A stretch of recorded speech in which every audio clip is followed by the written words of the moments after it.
Hi and welcome everyone. It's Lavender Sky Panther outside today with you for a fun little card reading today. It became abundantly clear I was supposed to hop on and do one. I didn't really count on it. It also became intensely plant-based, the energies of this reading.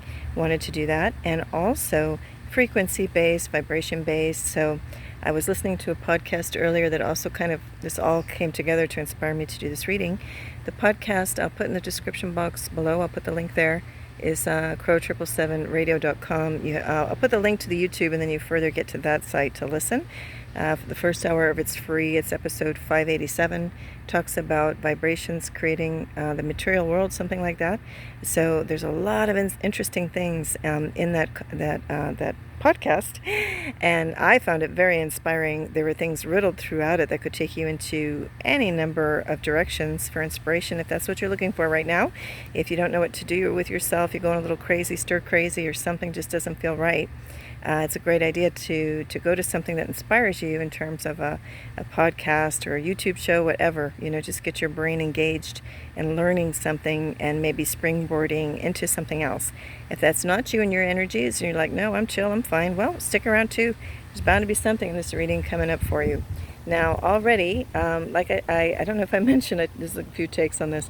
I think the overall title of this is going to be something like something about 7 or something. Yeah, maybe just something about 7. Not only is the podcast I listen to have 7s in it, but also today is the 7th. And I know everybody's already focusing on the 8th and the Lionsgate portal and all that, but I really wasn't. I'm staying, not that it's a bad thing to already look forward to that already. Some of you are probably already on the calendar date of the 8th, depending on where you are in the world. But I'm just really heavily focused on the 7 right now and staying in the present here. I'm under a beautiful oak tree, and I'm trying to pull in the energies of the earth and the plants around me.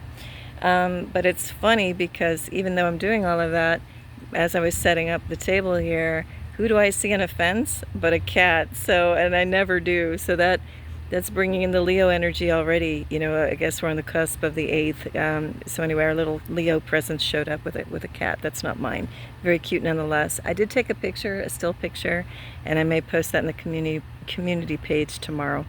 Anyway, let's stick with the now and get back into this reading. So I just went with it, like always. Intuition of what I pull and prepare for these things. It's just always on the fly where I am in the moment. Even though I know things look kind of staged and whatever, I have a lot of things to pull from my little spiritual cabinet, and I know what's in there, and I know when the inspiration hits, I just set it all up, and I love to do it differently each time. So that's just how I work with these things.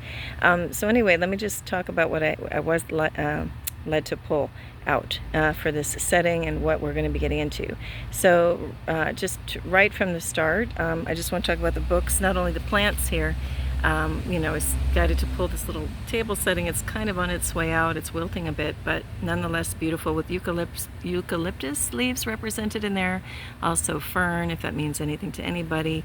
Also look up the spirit messages, of things of the plants and their healing properties. Also this book that actually I first heard about on that podcast link I'm going to get post in the description box or area below. It's not a box. But Spagyrics, because of this channel, I heard about this. I have not read it all. I just got into it a little bit.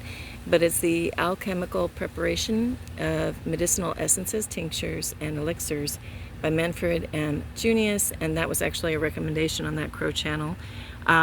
So that might be something for you to get into if you're looking for something to go further with plants, plant medicine. And then I haven't gotten into this one yet, but it's Plant Spirit Medicine by Nicola McIntosh. A guide to making healing products from nature. So these are just a couple of suggestions of areas you might want to look to if you're kind of sitting there and don't know really what to look for next. Maybe that's a little hint of what to do. Now, the thing about this Plant Spirit Medicine book, and again, I have not gotten into it yet, but it looks nice at a glance, is that she also has a couple of oracle decks, which we'll look at as a bonus. It's the Crystal Grid Oracle here, and the Celtic Spirit Oracle, which will be over here. And so we'll get into those also. I was also guided to pull out my little singing bowl, which is a really beautiful tone. I won't do it like you should do it. I'll just hit it so you can hear that. It's very beautiful. And then if we can get to it, we might get into this other deck here off to the side as a bonus card. We also have Daily Crystal Inspirations maybe as a bonus card. So we'll just see where we're led to get into. I've got black tourmaline on the left that wanted to be here for grounding. It's a very beautiful stone out of California. Somebody, a rock hound, had retrieved that one, got it there. And then over here is that beautiful green agate or calcite, I'm not sure which, but when that's backlit with some daylight, it's really beautiful. But now the sun is going down. If anyone's curious, I am facing west as I do this reading, and as I said, I'm sitting under a gorgeous oak tree, and hopefully, you know, I'm inviting in all the beautiful natural energies in. You may hear other sounds because I'm just outside, and I'm not going to be editing this. This is all in one take.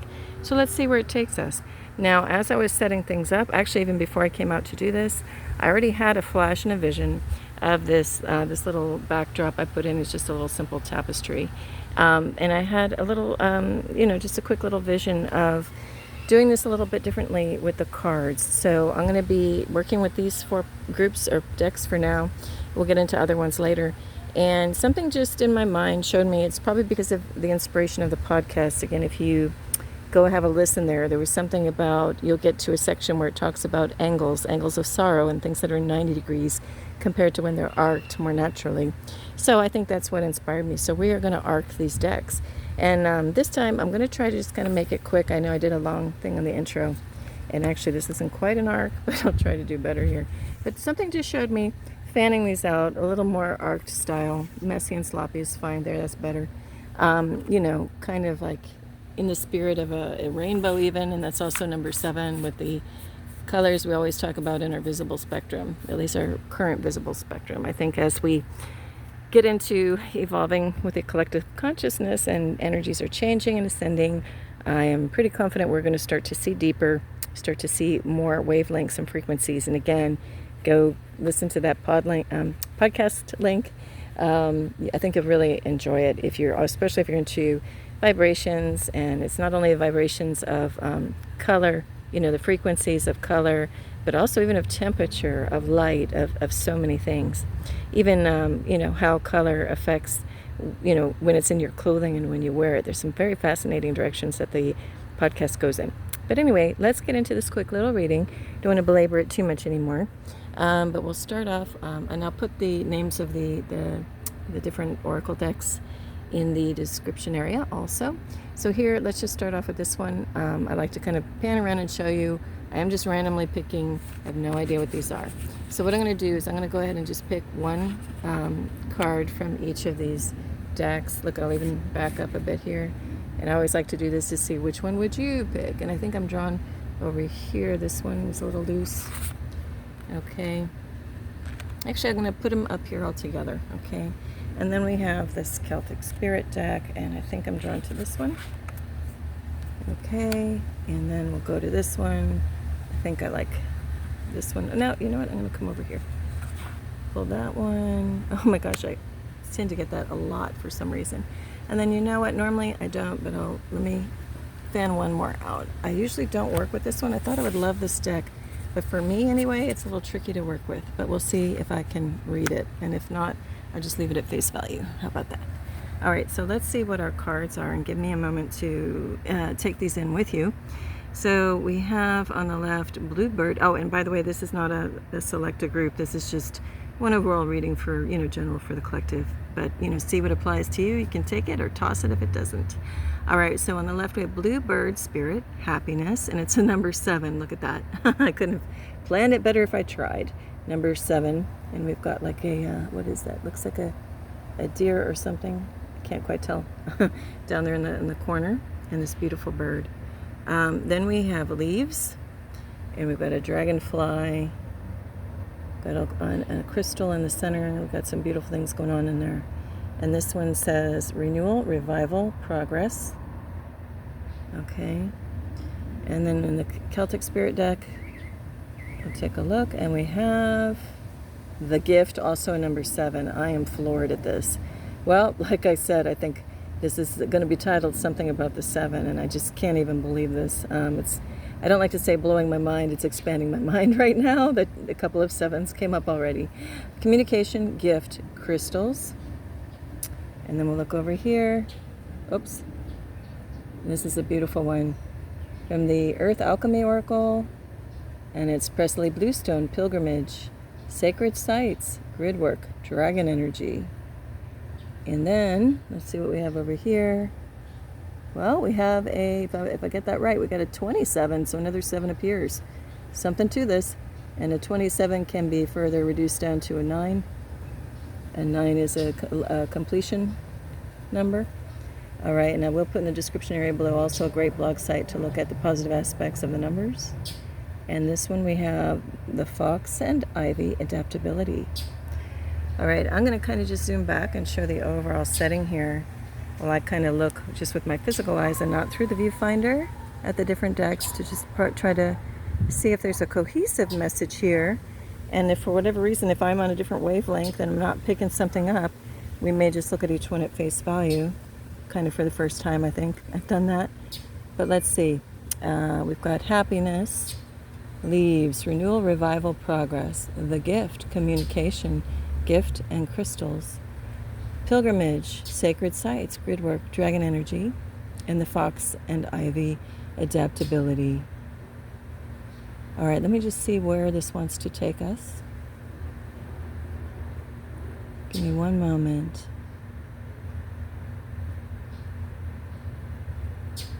Okay, I think it's going to be pretty simple. I'm going to actually reduce this down to a very simple message, and then we'll look a little bit more at the bonus cards. But what I'm getting, just the phrase I got right away is, looking at this card was happiness, and even though it's bluebird spirit, I'm getting just quite simply, like, what is the key to happiness, right? We've got the bluebird in front of what looks like cherry blossoms, just very beautiful, happy energies, pink with the heart chakra with the little sparkles happening. Happiness all around. It's a very high vibe card.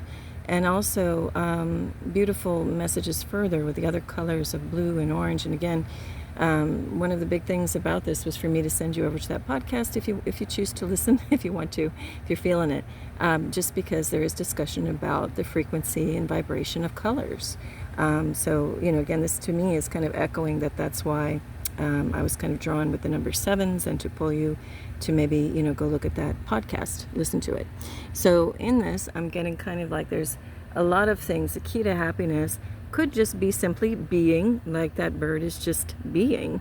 The other animal, and I'm sorry, I think it's either an elk or like a deer or something, is simply being in its state of being. We're kind of like frozen in a moment of time in the right now where everything is in a state of happiness. Now, what can also contribute to that happiness? The different aspects of it can present in terms of, like here it's getting to lightness. We've got 2 of these insects. I hate to actually use that word for them. Kind of don't want to use that. But I'm not sure what the one is down below, quite honestly. I don't know if that's a type of beetle. We've got the dragonfly at the top. One is more, even though they're both in flight and air energy, one is more connected to the water above and the other one more to the earth, I would say, below. But it's funny because we've got them presenting, even though the message here is leaves, but we're talking about renewal, revival, and progress. And I think when you are happy, either, your happiness is going to lead you to renewal, or kind of a renewal and progressing through will lead you to the happiness. And whatever the case, it kind of doesn't matter what comes first, the chicken or the egg. They both exist at the same time. If you're looking at things like in a quantum field point of view, there is nothing linear about this. So even the way the leaves are presenting, it's kind of like a cycle of life imagery a little bit, because we've got fall leaves on one side, more spring and summer leaves about, in the other places. So anyway, it is though, being happy, we can just say, oh, be happy. But if you're not anywhere near that frequency, that's a far cry and a far leap to get there. So it is a process and a progression, right?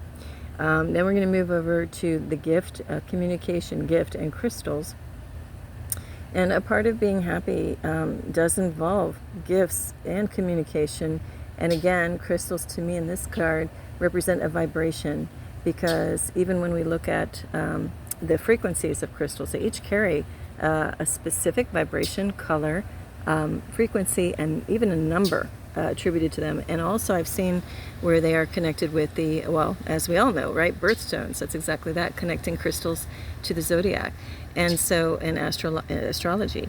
even further. And we could even take that up, literally up higher, and look at the stars and what frequencies and colors and vibrations they are all operating at, and what the essence and core of those are. See the way she's holding what could be a crystal, looks like, at her heart area.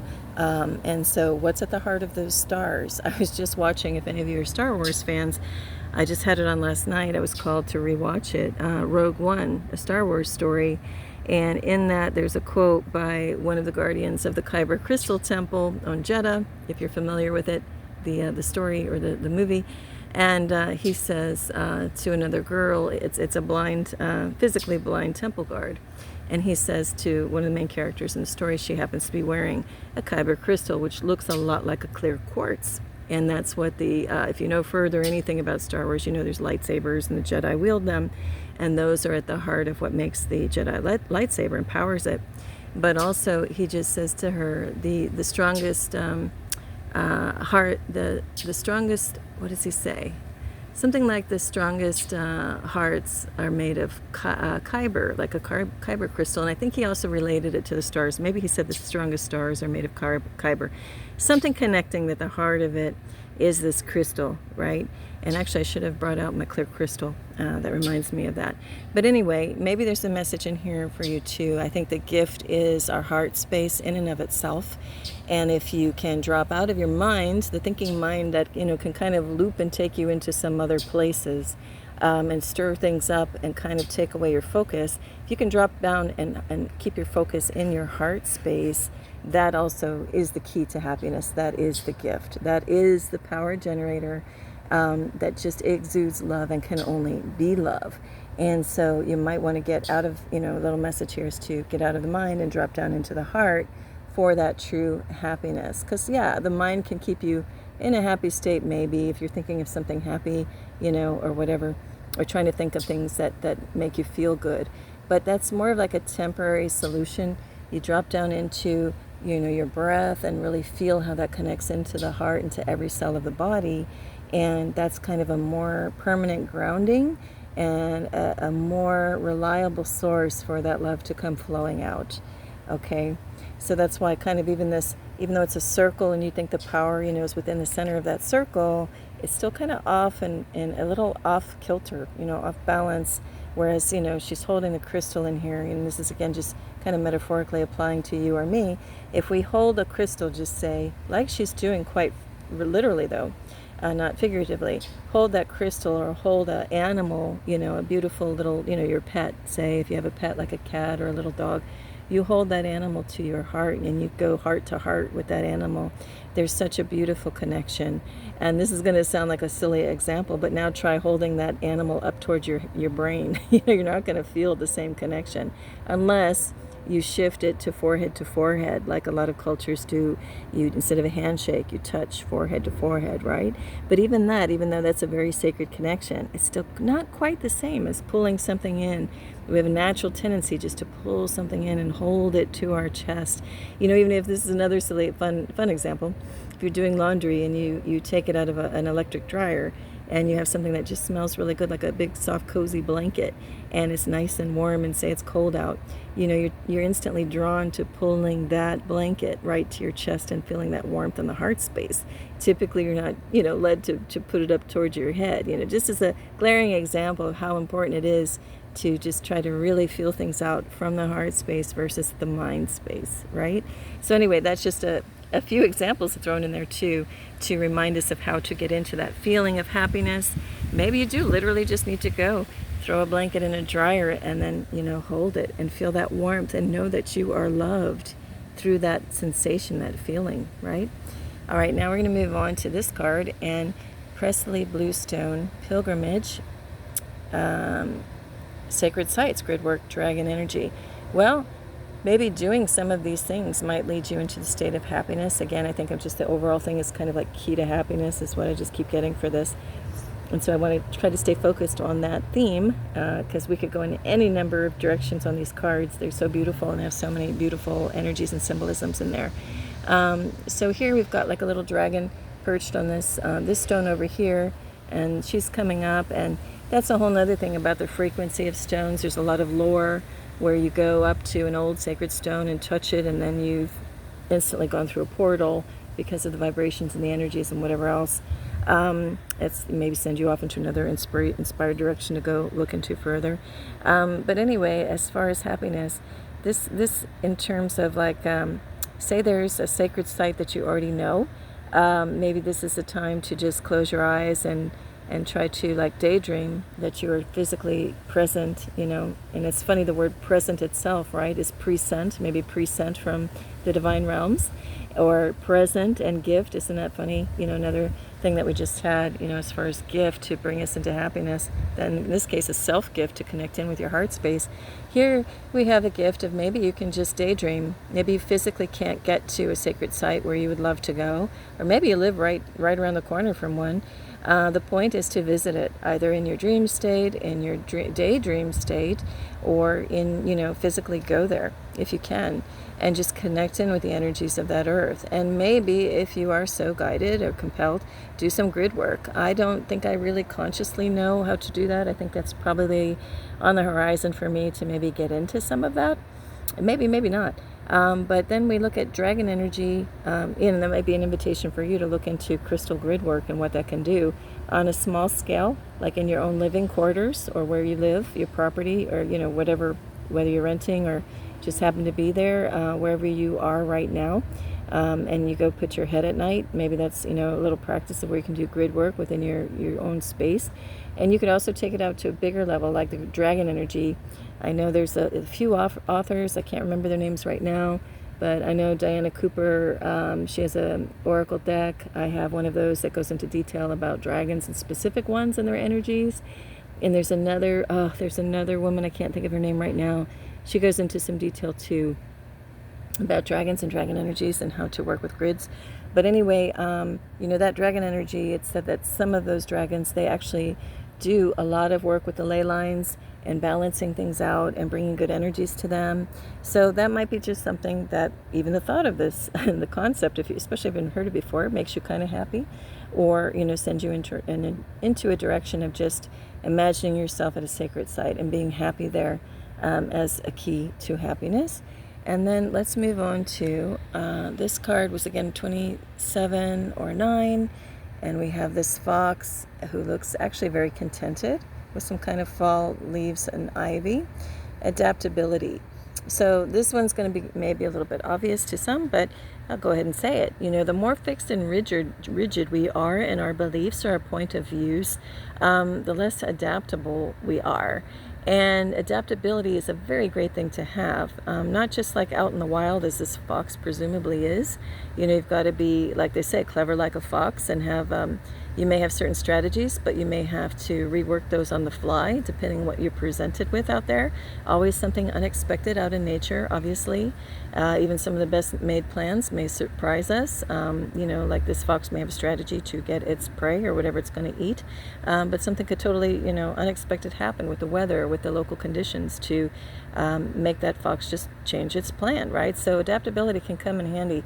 Now, in regard to being a key to happiness, if we're too fixed and rigid, set on a specific outcome or expectations, especially in terms of relationship and happiness, that's not going to go so well. It's good to stay kind of fluid, have an open mind, because then we really learn so much more, and there's just more than one way to love somebody. If it's in relation to a relationship, like they talk about what's your love language, right? If some people like to hug more, some people like to write about it more, poetically, or some people like to, going back here to gift, right? So this is just maybe just another facet to, if you can be adaptable, or flexible, that might lead to a little more boost in your energy of happiness, right? Now, this all may be a loose connection to these things. Just take it as they say, as it resonates. I say take it or toss it. I'm just hoping any of this just inspires you to, dig into other things more. Like, again, it may be a springboard to push you in other directions to go investigate things on your own or ponder things on your own, right? Okay, so now, like every time I see a dragonfly, I can't help but think about the mechanics of how the wings support and fly that dragonfly. So, and then that leads me to the hummingbird. And if you look at the wing pattern, I don't know, for whatever reason, the dragonfly and the hummingbird are kind of synonymous for me in their energies, even though they're two totally different, bird, insect, but there's something about them that is common. There's a commonality there, and maybe it's an energy, maybe it simply has to do with the wings and how they actually physically, the mechanics of them and how they rotate, especially the hummingbird. It's pretty wild how those wings move, and I think for the dragonfly too, although I haven't looked into that as much. Maybe that's something for you to do. All right, so I think that's it for now as far as the overall message, as far as like the key to happiness. Very plant crystal intensive too, this reading's going to be. Also frequencies, again, of sound, of color, of light, of temperature, just you can take into infinite directions. So now let's go ahead and do one more bonus. We'll do a bonus round. Not one more, but a bonus round. And I'm going to pull these off the tray and just fan them out, if I can, actually. And we'll just do it again. This is going to be like a sloppy, messy read as far as picking cards. So I'll go ahead and take this one underneath. I don't know why. And then I will pick this one over here. And so let's see what we have. Okay, if I can get them level. Hold on. I'm preparing this. You can't see how I'm doing it, but let me put them up here so you can. All right, so what we get, this is just two crystals decks for our bonus card. All right, so here we have tourmalinated quartz. Get out of your own way. I think we've had this recently, but it's kind of funny. The first thing I get off of this is like it's black and white, right? But I don't get that you have to choose either black or white. Everything is crisscrossing and kind of all over the place. Almost looks like a web. You can almost equate it to like a spider web, something that a spider has woven, an intricate pattern, pattern of life, tapestry of life type energy. And so I'm getting here that even though we're dealing in the realms of black and white, you don't have to deal in black and white. It's just presenting one outcome or one thing. But the message down here is get out of your own way.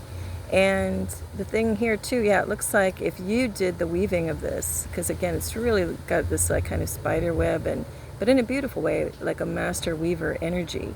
It's just like, okay, if you're going to make something intricate, just make sure you are not, stuck in it. Like in the story, make sure you can be like an observer looking, from the outside in. Not that you've woven this and like not giving yourself a way out, right? Not tying yourself down to the story so much that you are, only looking at something and from one point of view or in one direction, one way. It's kind of like that other card, be adaptable. Don't box yourself into the corner where you have no other options and don't have the flexibility to be adaptable to a situation, right? That's just kind of what I'm getting. Don't be too self-contained.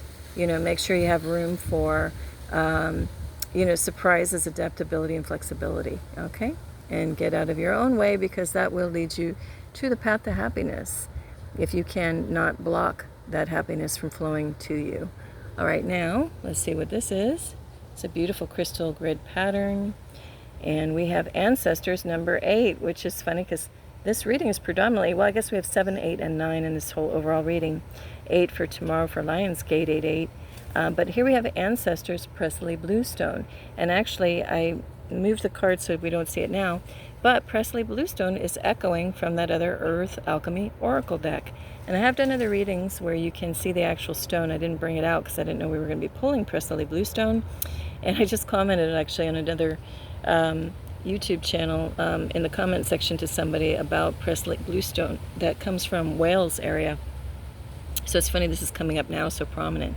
But it does tie, that I can tell you that crystal does tie into ancestors. If you have any affinity for that part of the world, which is, I would just say it includes England, Scotland, Wales, obviously part of that. I don't want to say the UK because it puts a king and queenship on it, but you know what I mean, that beautiful land. I would even throw Ireland in there too. So if you have any connection to any of those lands, if you get your hands on some Presley Bluestone and even put it by your nightstand or anywhere kind of near your head at dream time, you may get some very powerful messages and connections into your ancestors. That happened to me totally unbeknownst to me and to a friend of mine, and I've talked about that in previous shows. So anyway, that just might be an idea of something you want to look into, or if you don't want to get the actual crystal, just maybe look around, browse around on an internet search, anything to do with Presley Bluestone or wherever this, card takes you. And I'm going to just hover over this for a second. So yeah, maybe part of get out of your own way too is to open up your mind a bit and be open to some new things to come in and receive, and maybe that happens to be some messages from the ancestors. And even if you don't have a stone, you can put intention when you go to sleep. Fluff your pillow up at night and put your head down when you're about to go to sleep, and you can just throw it out there. Just say, hey, any loving, positive beings or ancestors, spirits, if you have any messages for me, let me receive them in dream time, and also let me remember them. Okay? Well, I think that's it for now. I probably could go in more directions, but I think we'll leave it at that. And for now, as always, I wish you tremendous peace and love. Lavender Sky Panther. Bye.